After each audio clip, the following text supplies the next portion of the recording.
A man who spent nearly almost 38 years in prison for the murder of a woman has had his murder conviction squashed by the Court of Appeal after new DNA evidence emerged. Peter Sullivan was jailed over the 1986 killing of 21-year-old barmaid Diane Sindall, who was subjected to a frenzied sexual attack in Birkenhead, Merseyside, as she walked home from a shift from her place of work. The Criminal Cases Review Commission, the statutory body set up to investigate potential miscarriages of justice, had referred Mr Sullivan's case back to the appeal court last year after fresh testing found DNA profile pointing to an unknown attacker in semen samples preserved from the crime scene. Mr Sullivan, appearing on video link from HMP Wakefield, sobbed and held his hand over his mouth as he was told he would be released. Now aged 68, he is believed to be the victim of the longest miscarriage of justice involving a living prisoner in British legal history. In a statement read by his solicitor, Mr Sullivan said, "He was not angry, I am not bitter." The statement read, "What happened to me was very wrong but does not detract. What happened was a heinous and most terrible loss of life." Speaking after the hearing, Mr Sullivan's sister, Kim Smith, said no one had won and expressed sympathy for Miss Sindall's family. "They've lost their daughter. They are not going to get her back. We've got Peter back, and now we've got to try and build a life around him again," she said. "It's such a shame this had happened in the first place." Both Merseyside Police and the Crown Prosecution Service said the technology to test the semen samples did not exist at the time of the murder. Duncan Atkinson, KC, representing the CPS, had said the service agreed to the DNA evidence, undermined Mr Sullivan's conviction, and there would be no application to seek retrial. Lord Justice Holroyd, sitting with Mr Justice Goss and Mr Justice Bryan at the Royal Court of Justice in London, squashed the conviction and said they had no doubt that is both necessary and expedient in the interests of justice to admit the new DNA evidence.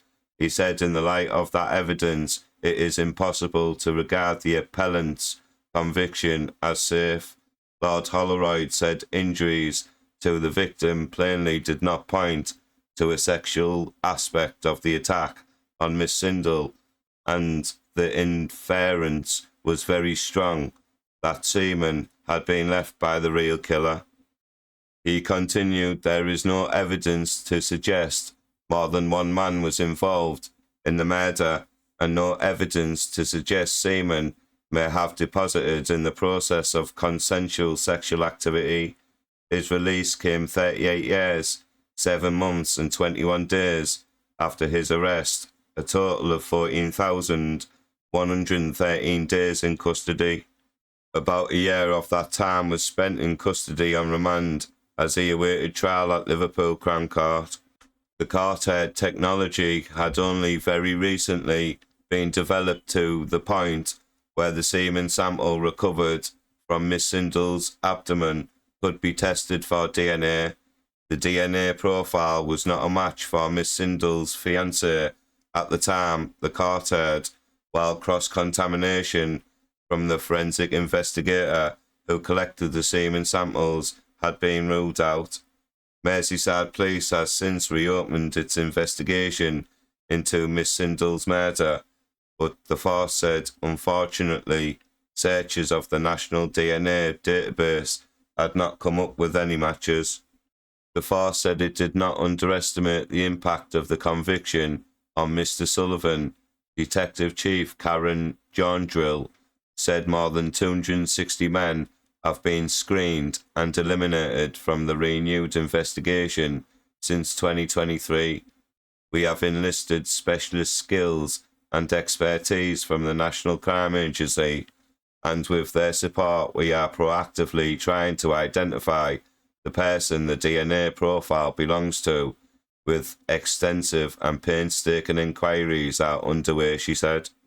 We can confirm the DNA does not belong to any member of Diane's family nor Diane's fiancé at the time, and we believe it could be a vital piece of evidence linking the killer to the scene. Nick Price, Director of Legal Services at the CPS, said, "We recognise the enormous impact of this conviction has had on Peter Sullivan's life and the profound implications of the court's decision in respect of this conviction.